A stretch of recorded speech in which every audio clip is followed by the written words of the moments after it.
बिस्मिल्लाहिर्रहमानिर्रहीम। अस्सलाम वालेकुम स्टूडेंट्स। आज की इस वीडियो में हम जो टॉपिक करने जा रहे हैं वो हमारे पास मास कन्वर्जन।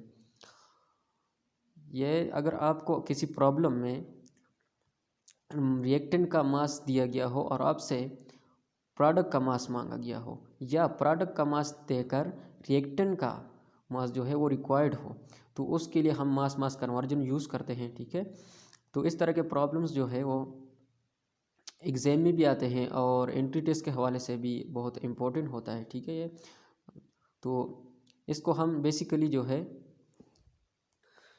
तो इस तरह की प्रॉब्लम को बेसिकली हम 4 स्टेप्स में करेंगे। ठीक है, तो हमारे पास 4 स्टेप्स हैं जिनसे ज़रिए हम इसको कर सकते हैं। पर सबसे पहले आपको जो मास ऑफ रिएक्टेंट दिया गया हो, तो पहले स्टेप में आपने इस तरह करना है कि इस मास को, रिएक्टेंट का जो मास दिया गया है, इसी मास को आपने कन्वर्ट करना है नंबर ऑफ़ मोल्स में। ठीक है, नंबर ऑफ़ मोल्स में जो हमारे पास फार्मूला है is equal to m by mass in gram divide by molar mass. इसी फार्मूले की मदद से आपने नंबर ऑफ़ मोल में कन्वर्ट करना है रिएक्टेंट के उस मास को। ठीक है, जो आपको दिया गया है। ठीक है, फिर उसके बाद आपने, ये फर्स्ट स्टेप हो गया।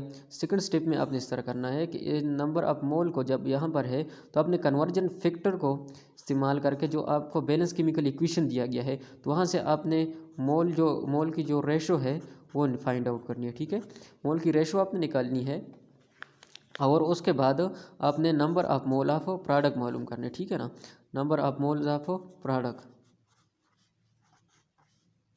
उसके बाद आपने number of moles of product जो हैं वो मालूम करने हैं। ठीक है, तो ये तीसरी स्टेप हो गई हमारे पास। सबसे पहले आपने क्या किया, सबसे पहले आपने मास ऑफ रिएक्टेंट जो आपको दिया गया है उसको आपने इस फार्मूले की मदद से आपने मोल्स में कन्वर्ट कर दिया। और मोल के बाद आपने जब मोल आपके पास आए हैं, सबसे पहले आपने जो बैलेंस केमिकल इक्वेशन है उसको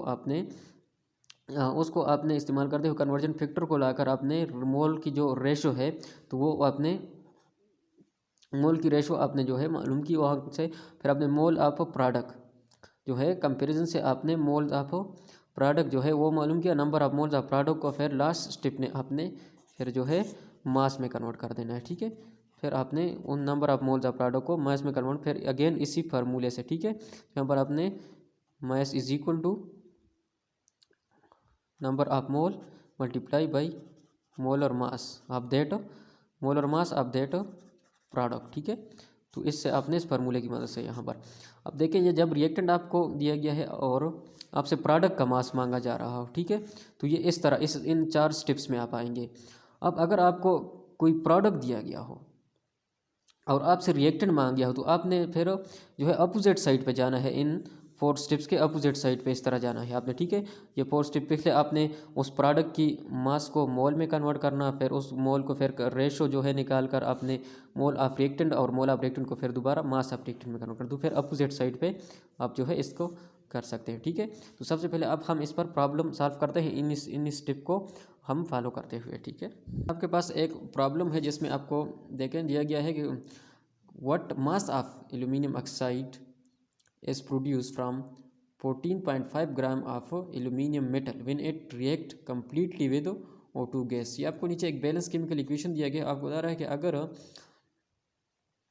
ये जो है 14.5 ग्राम ऑफ एल्यूमिनियम हो हमारे पास, वो ऑक्सीजन के साथ रिएक्ट करे तो कितने ग्राम ऑफ Al2O3 प्रोड्यूस होंगे। ठीक है, कितने ग्राम ऑफ Al2O3 प्रोड्यूस होंगे जो है 14.5 ग्राम से। तो आपके पास जो है, अब देखें, आपके पास आपको अब दिया गया है रिएक्टेंट का मास, आपको दिया गया है कि एल्यूमिनियम का जो आपको मास दिया गया है 14.5 ग्राम। ठीक है, कहते हैं कि इससे कितना रिक्वायर्ड क्या है, आपसे प्रोडक्ट मांग रहा है कि कितने Al2O3 जो है प्रोड्यूस होंगे 14.5 ग्राम से, कितने Al2O3 जो है प्रोड्यूस होंगे। ठीक है, मास आपने इसका मालूम करना है। ठीक है, अब देखें, सबसे पहले जो स्टेप था हमारे पास, तो क्या था कि सबसे पहले आपने जो मास है रिएक्टेंट का, इसको नंबर ऑफ मोल में कन्वर्ट करना है। ठीक है, तो जो मास आपको दिया गया है, तो इस तरह करने आपने कि number of mole of aluminium जो है उसको आपने पहले यहाँ से, तो मैस एन ग्राम 14.5 ग्राम जो है इसका मैस हो गया, एंड डिवाइड बाई जो इसका जो है मोलर मास है, तो हमारे पास 0.7 है। अगर इसको आप सॉल्व करें तो इससे हमारे पास आ जाएगा आंसर 0.54 मोल। तो ये हमारे पास पहला स्टेप हो गया, ठीक है। ये हमारा पहला स्टेप हो गया कि हमने जो है मास से जो मास था वो हमने मोल में कन्वर्ट कर लिया रिएक्टेंट का, ठीक है। नेक्स्ट स्टेज में हम जो है इसी बैलेंस केमिकल इक्वेशन से, ये जो इक्वेशन है इसी बैलेंस केमिकल इक्वेशन से हम अब कन्वर्जन फैक्टर को निकालेंगे और रेशो हम मालूम करेंगे। तो अगर आप यहाँ पर देखें इसी इक्वेशन में, तो हमारे पास 4 मोल ऑफ एल्यूमिनियम जो है हमारे पास, ठीक है, वो हमारे पास कितने मोल ऑफ Al2O3 प्रोड्यूस कर रहे हैं, वो हमारे पास 2 मोल ऑफ, ये देखें 2 मोल ऑफ Al2O3 प्रोड्यूस कर रहे हैं, ठीक है। तो अब यहाँ से ही हम जो है कन्वर्जन, ये हमारे पास कन्वर्जन फैक्टर हो गया कि रेशो क्या है हमारे पास 4:2 है हमारे पास, ठीक है। तो अगर अब आपने जो है यहाँ पर एल्यूमिनियम का जो है नंबर ऑफ मोल जो है आपने यहाँ पर इसका मालूम करना है, ठीक है। तो आपने इस तरह करना है कि आपके पास क्या है 0.54 मोल ऑफ एल्यूमिनियम दिया गया है। तो आपने सबसे पहले यह करना है कि 4 mole of aluminium to 2 mole of Al2O3 मालूम कर रहा है। तो मतलब इसका जो है अब अगर देखें आप, तो आपने ये निकालना है कि 1 मोल ऑफ एल्यूमिनियम जो है कितने Al2O3 प्रोड्यूस करेंगे। तो इसके लिए आपने इस तरह करना है कि दोनों साइड 4 पर डिवाइड करना है इस इक्वेशन के। तो आपने दोनों साइड पर अगर आप यहाँ पर डिवाइड कर दें इसे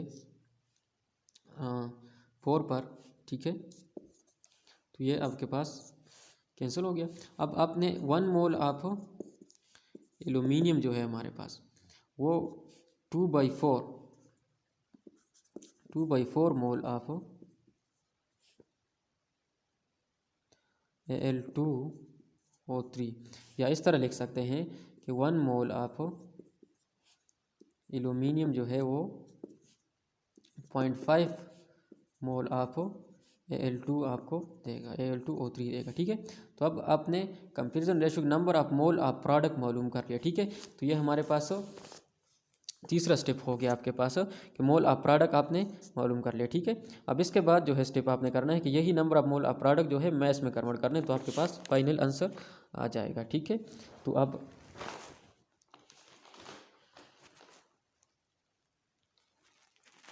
आपके पास कितने नंबर ऑफ मोल दिए गए हैं। तो अब आपने देखें वहाँ पर 0.4 मोल, ये जो है 0.54 मोल, 1 मोल तो ये प्रोड्यूस कर रहे हैं, ठीक है। लेकिन 0.54 मोल कितने प्रोड्यूस करेंगे। तो एल्यूमिनियम तो सिंपली आपने दोनों तरफ पर इससे मल्टीप्लाई कर दें, ठीक है, इक्वल टू 0.54 मल्टीप्लाई बाई 2/4, ठीक है। तो इससे जो आंसर आपका आएगा, इसका जो आंसर आप आएगा वो हमारे पास होगा 27।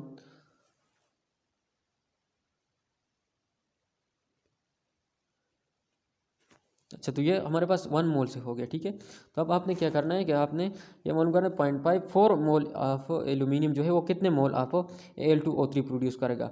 तो वो हमारे पास जो है अगर आप इसे करें तो 0.27 मोल जो है 0.27 मोल ऑफ, तो इसका मतलब ये हुआ कि हमारे पास 0.54 मोल ऑफ एल्यूमिनियम जो है वो हमारे पास 0.27 मोल ऑफ Al2O3 प्रोड्यूस कर रहा है, ठीक है।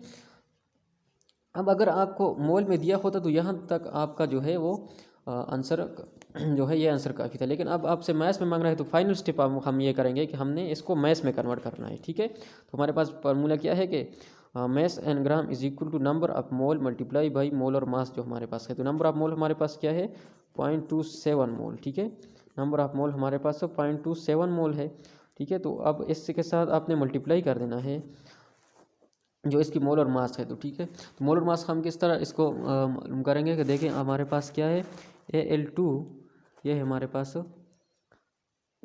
Al2O3 है। तो एल्यूमिनियम का हमें पता है कि इसका जो एटॉमिक मास है हमारे पास कितना है, हमारे पास 27 है। तो 27 मल्टीप्लाई बाई 2 प्लस ऑक्सीजन हमारे पास 16 है, 16 मल्टीप्लाई बाई 3, ठीक है। अब इसको मल्टीप्लाई करें हम और इसको जो है मल्टीप्लाई करके दोनों को अब हम प्लस कर दें तो हमारे पास जो आ जाएगा वो हमारे पास 102 आ जाएगा, ठीक है। 102 ग्राम पर मोल आ जाएगा, ठीक है। अब आपने यहाँ पर मल्टीप्लाई करना है 27 मल्टीप्लाई बाई मोलर मास क्या गया 102 ग्राम पर मोल। ठीक है, अब इसका अगर मल्टीप्लाई करें आप तो आपके पास आंसर आ जाएगा 27.54 ग्राम। ठीक है, तो ये आपके पास आ गया। ठीक है, सबसे पहले आपने जो है मास को मोल में कन्वर्ट किया, फिर मोल को आपने कन्वर्टिंग फैक्टर के प्रोडक्ट का मोल मालूम किया और उस प्रोडक्ट का मोल आपने फिर कन्वर्ट किया कहा किस चीज़ में, मास ऑफ प्रोडक्ट में। ठीक है, तो ये आपके पास आंसर हो गया। इसका मतलब ये हुआ कि हमारे पास 14.5 ग्राम ऑफ एल्यूमिनियम जो है हमारे पास वो 27.54 ग्राम ऑफ एल्यूमिनियम जो ऑक्साइड है वो प्रोड्यूस करेगा। ठीक है, ये आपके पास आंसर हो गया।